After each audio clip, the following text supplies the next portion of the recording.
Bismillahirrahmanirrahim. Assalamualaikum warahmatullahi wabarakatuh. Alhamdulillahirrahmanirrahim. Allahumma salli wa sallim ala sayyidina Muhammad wa ala sayyidina Muhammad wa ba'du. Baiklah, di sini saya akan menjelaskan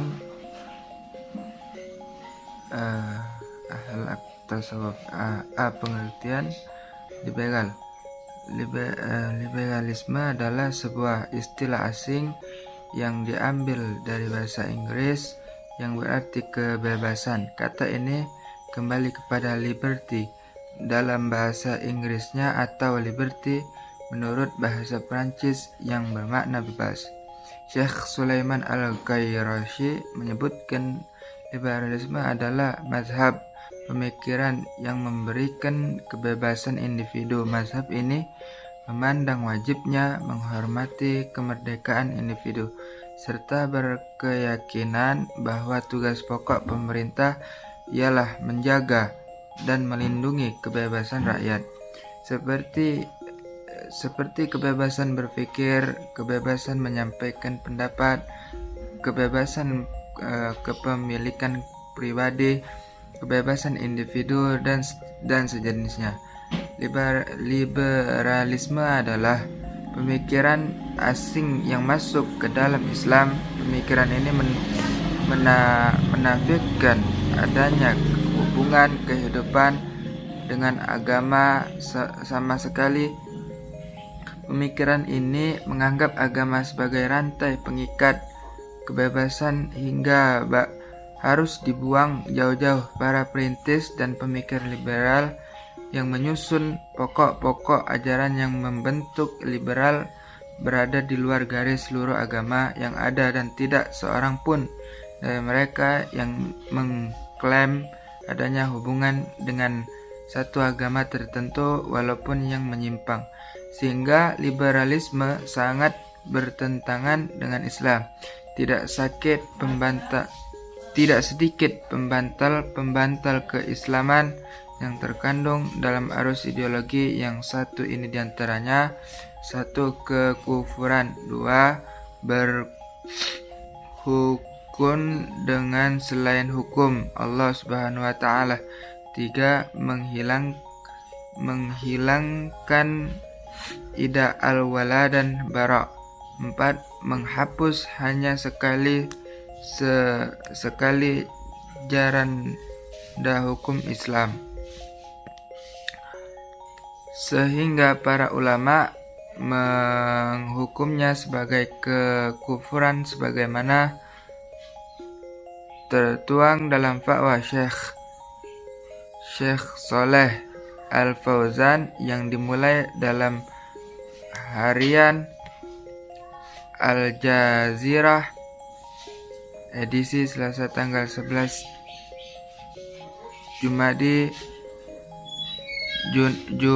Jumada Al-Khairatan 1428 Hijriah. Saya Hanianti Tri Ayusari, NIM 202020203028 akan melanjutkan materi tentang pengertian akhlak. B. Pengertian akhlak. Akhlak berasal dari bahasa Arab al-hulku atau al-hulk, yang berarti tingkah laku, perangai, watak atau kebiasaan.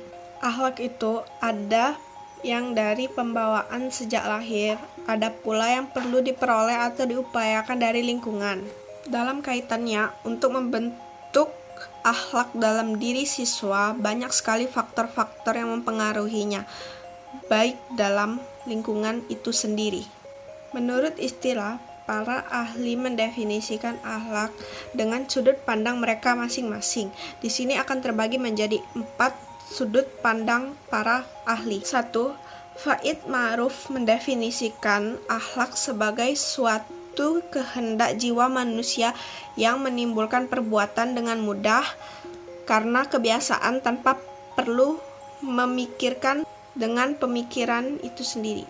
2. Muhammad Abdul Diros mendefinisikan akhlak sebagai suatu kekuatan dalam kehendak yang mantap. Kekuatan yang mendominasi membawa pemilihan terhadap pihak yang benar dan pihak yang jahat. 3. Ibnu Miskawais mendefinisikan akhlak sebagai sesuatu yang melekat pada jiwa manusia yang dilakukan dengan mudah tanpa memerlukan pemikiran terlebih dahulu. 4. Menurut Al-Ghazali, akhlak diartikan suatu ungkapan tentang keadaan jiwa manusia bagian dalam yang melahirkan macam-macam tindakan yang mudah tanpa perlu dipikirkan kembali. Saya Ika Mulyasari dengan NIM 2020203017. Saya akan melanjutkan materi tentang ancaman akhlak dalam kehidupan liberalisasi. Hal yang paling berpengaruh dalam segi akhlak di kehidupan liberalisasi pada saat ini adalah globalisasi. Kenapa globalisasi? Karena globalisasi mempunyai dampak atau pengaruh yang sangat besar bagi kehidupan umat manusia. Globalisasi telah banyak mempengaruhi generasi muda Islam, seperti hedonisme dan ketergantungan terhadap budaya barat, menjadi fenomena bagi generasi muda. Contohnya seperti pada saat ini, mereka lebih mengenal artis-artis dibandingkan dengan mengenal tokoh Islam. Mereka bahkan merasa asing dengan tokoh-tokoh Islam. Contoh lain, mereka lebih memilih menghadiri konser yang harga tiketnya mahal dibandingkan dengan menghadiri acara pengajian yang tidak dipungut biaya sepeser pun. Kemudian, model dan cara berpakaian yang tidak islami, seperti memperlihatkan aurat. Mereka tidak merasa malu mengumbarkan aibnya sendiri di media sosial. Hal tersebut memperlihatkan akhlak generasi muda di zaman liberalisasi ini semakin berkurang. Di era globalisasi ini, munculnya alat-alat canggih juga sangat berpengaruh terhadap perubahan akhlak pada generasi muda Islam. Memang tidak semua teknologi yang canggih membawa dampak negatif, tetapi semua itu dikembalikan kepada penggunanya. Ketika seseorang bisa membentengi dirinya, maka ia akan bisa memfilter budaya-budaya yang tidak semestinya ditiru. Yusuf Qaradawi menyebutkan bahwa paling tidak ada 3 macam ancaman terhadap akhlak manusia dalam kehidupan liberalisasi atau modern dewasa ini. Yang pertama, ananiyah. Ananiyah artinya individualisme, yaitu faham yang bertitik tolak dari sikap egoisme, mementingkan dirinya sendiri, sehingga mengorbankan orang lain demi kepentingan sendiri. Orang-orang yang berpendirian semacam ini tidak memiliki semangat ukhuwah Islamiyah, rasa persaudaraan dan toleransi, sehingga sulit untuk merasakan penderitaan orang lain. Padahal, seseorang baru dikatakan berakhlak mulia tatkala ia memperhatikan nasib orang lain juga. Yang kedua ada madiyah. Madiyah artinya sikap materialistik yang lahir dari kecintaan pada kehidupan duniawi yang berlebihan. Hal demikian dijelaskan Allah Subhanahu wa Ta'ala dalam Quran Surat Hud ayat 15-16 yang artinya, barang siapa yang menghendaki kehidupan dunia dan perhiasannya, niscaya kami berikan kepada mereka balasan pekerjaan mereka di dunia dengan sempurna, dan mereka di dunia itu tidak akan dirugikan.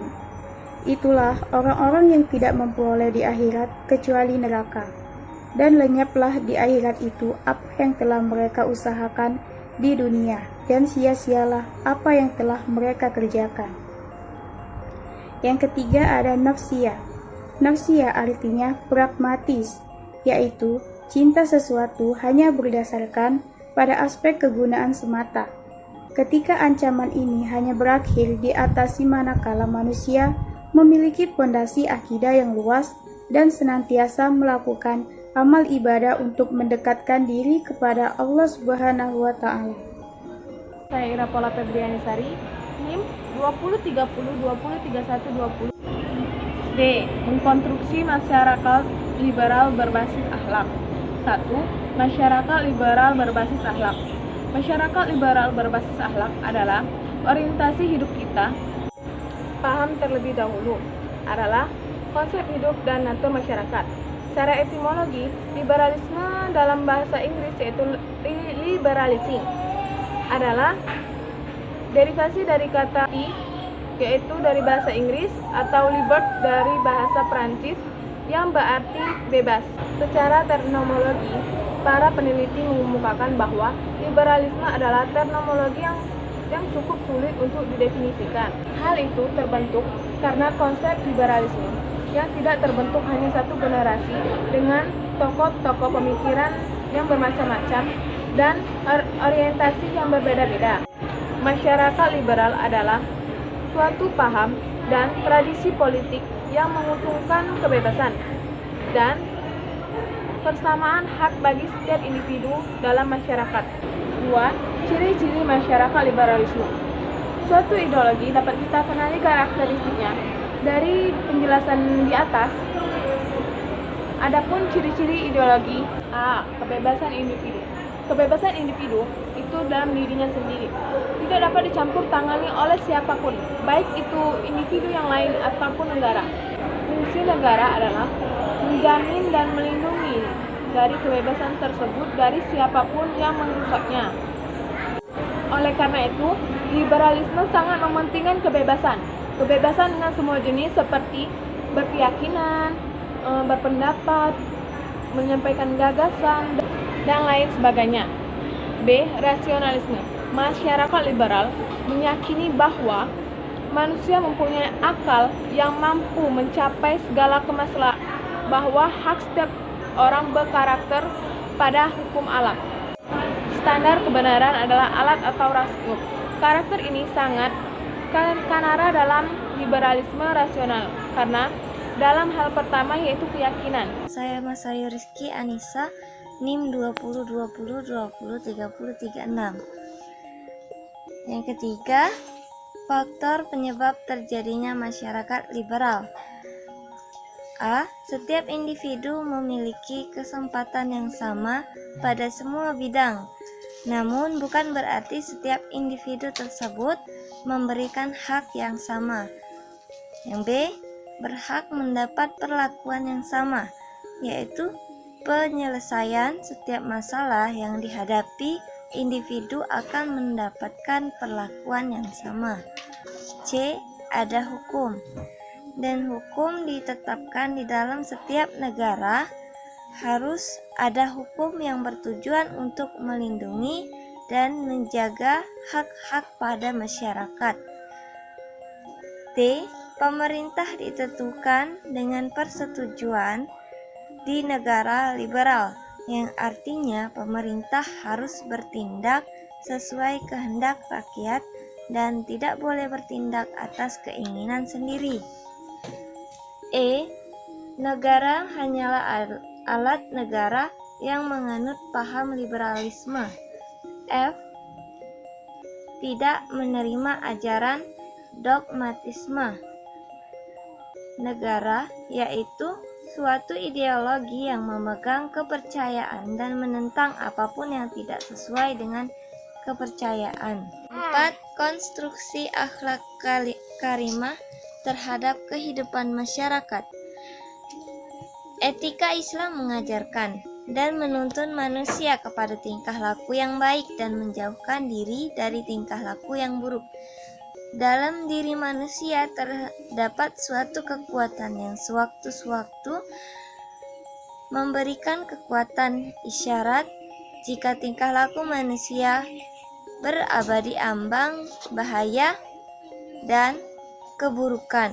Kekuatan tersebut adalah suara batin atau dlamir, dan adapun suatu dari suara batin adalah untuk memperingatkan bahayanya perbuatan buruk, berusaha